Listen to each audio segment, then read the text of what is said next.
Good YouTube, you know who it is. It's your boy Neon Diamond 101 back again talking about Degrassi Next Class Season 3 finale, Episode 10, hashtag I'm Sleep.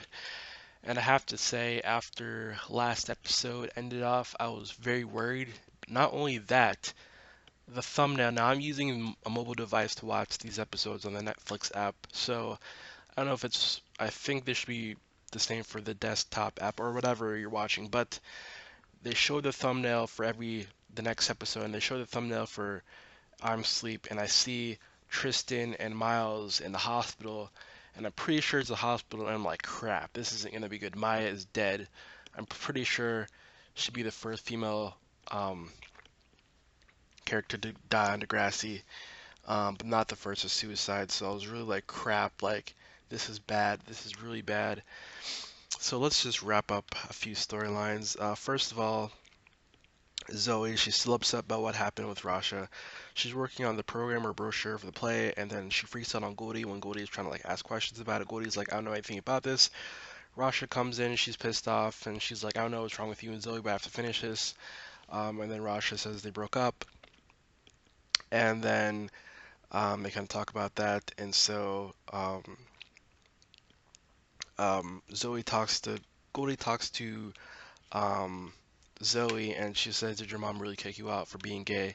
And she's like, "I really thought I could make her understand. The worst thing is, I tried so hard to make her accept me that I pushed away Rasha and I messed things up." And Goody's like, "Well, maybe not for certain."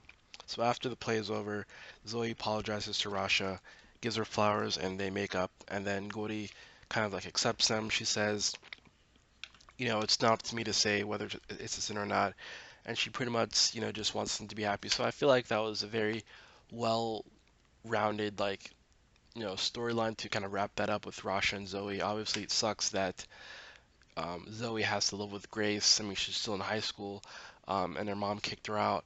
And so I wonder if we'll ever get back to that storyline with Zoe's mom, or if it's just dropped. I mean, maybe I see it could go either way. That Zoe's mom never really accepts her daughter, or maybe they come to some acceptance. Maybe Zoe's mom just needs time. But yeah, that does suck. But I'm glad that Zoe and Rasha are together because they seem really cool together. So I really like that. And next up is Miles. So obviously, in the build up, he tried to get Simpson to like, hey Simpson, you really don't have to do the play, but Simpson's like, go on with the play, just made some changes. So he's not excited. He gets a text from Tristan saying that he'll be there, and he's not excited that he's coming to the play.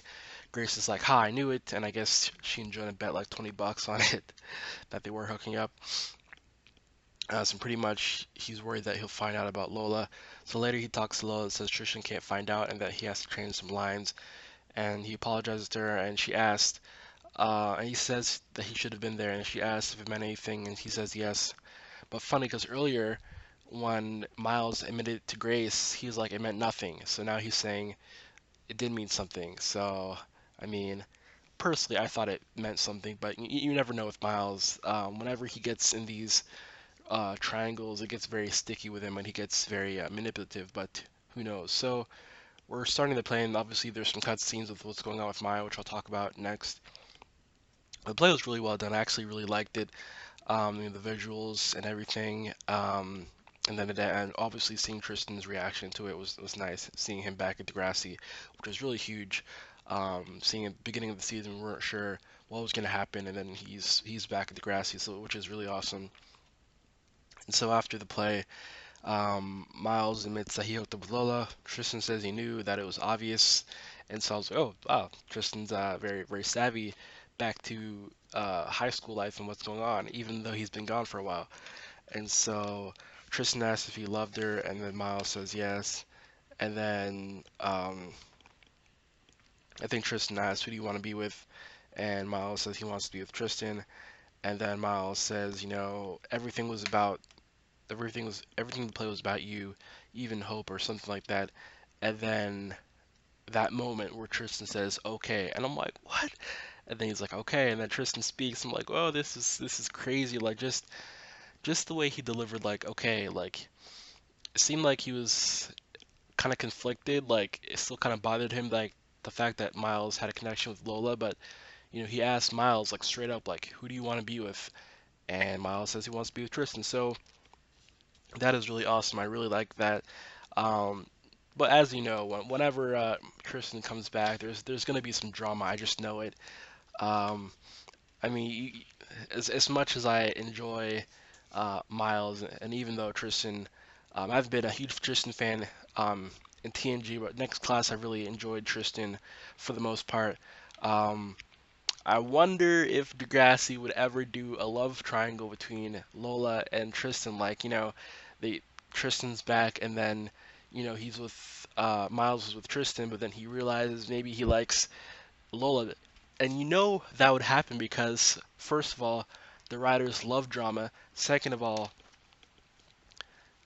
the fact that Miles has always been kind of wishy-washy. Like, throughout his relationships, he's always, not to say he's been unfaithful, he has been unfaithful in the past, but kind of like with what happened with Zoe and Maya and, even Tristan, like, something always is going to happen. And so I don't think this is the end of it.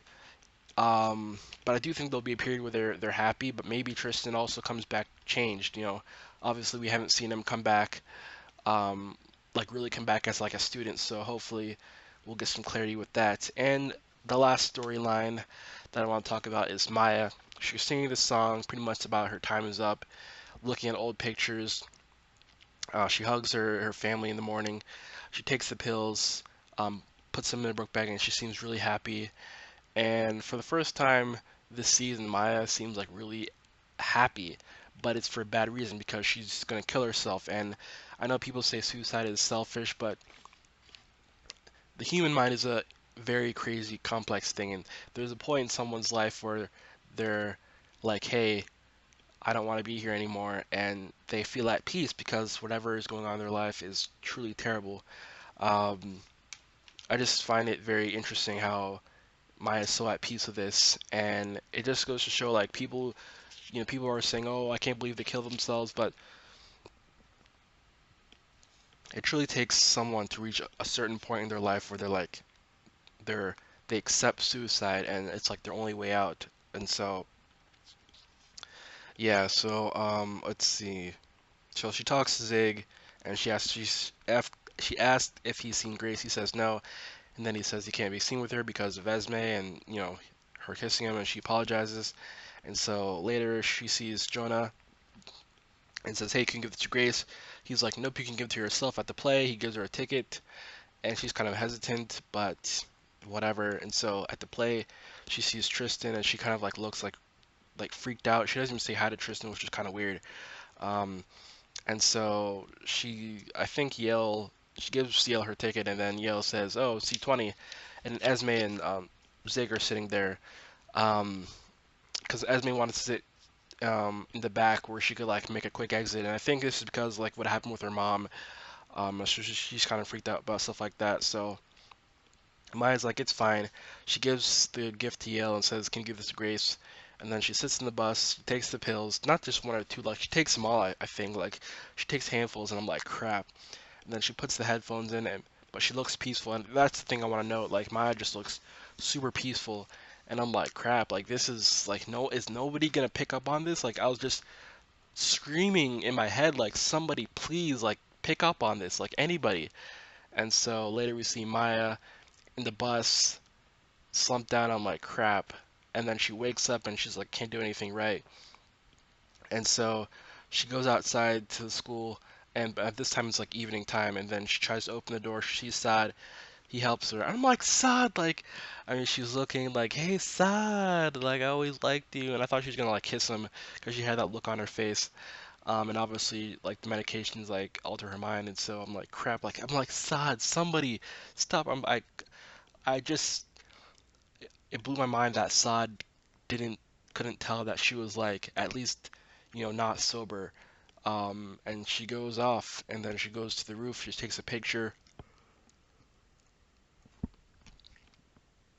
and meanwhile, Esme has had enough. We cut scene to Esme and Zig. They sneak off, and then later after the play's over, Jonah says, Now that the play's over, we don't have an excuse to hang out. And that's what he says to Grace, and Grace says maybe we could find one.